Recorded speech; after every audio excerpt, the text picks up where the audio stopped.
Ам... а, Как да го кажа, за пореден път си сменях характера и хора, обещавам си това последно повече няма да правя така. Преди да започнем с видеото, искам да не го приемате. Да, сериозно! Защото някои хора го приемат твърде много. Хало, лойта! Днес ще ви учим как да бъдете норми. Така че се наслаждавайте на 4 минути мъка. Защо 4 минути? Ами що по принцип видеята са ми по толкова. И знам, че искате повече, но няма. Първо, всяко едно норми си мисли, че топ 10 класациите са чудесен контент. И не е лъжа! Така че заглавието ще бъде топ 10 начина да станете норми. И за тъмнел Слеви от The Clashers. Между другото, Тедо, извинявай, просто нямаше ги, свършиха ми. Отидох до банката, но те ми казаха, че те трябва просто да ходя да взема по-хубава стипендия, но аз нямам пари.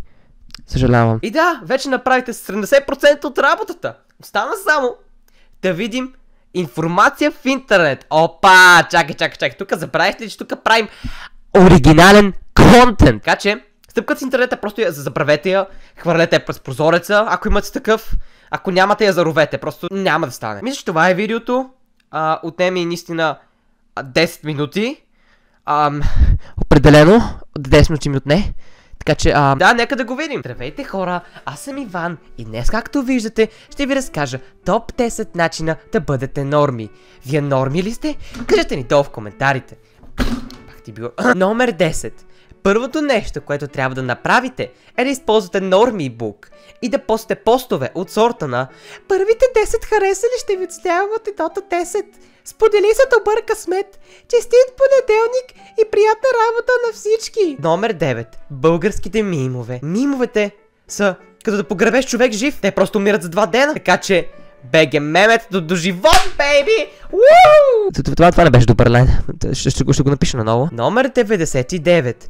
Използвайте мъртви мимове от преди 5 месеца.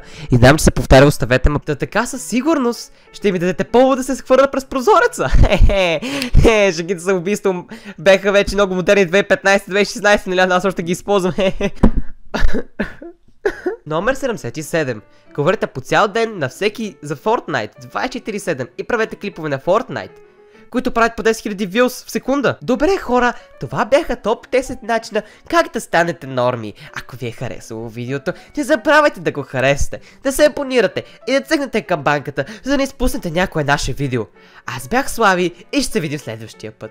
Хора, моля ви се, не ме карайте да направя следващото такова видео, защото не ме карайте да правя family and friendly content канала си, моля ви се. Хора, моля ви се, не искам така да става, моля ви се.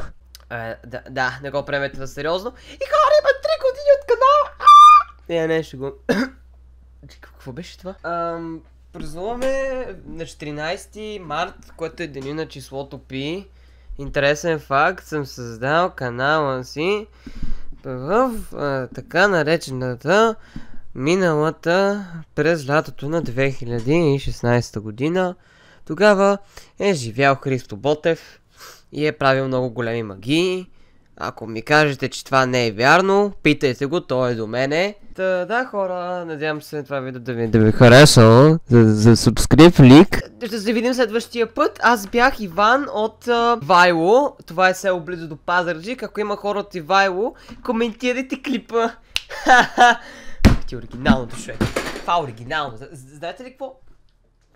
Започваме да градим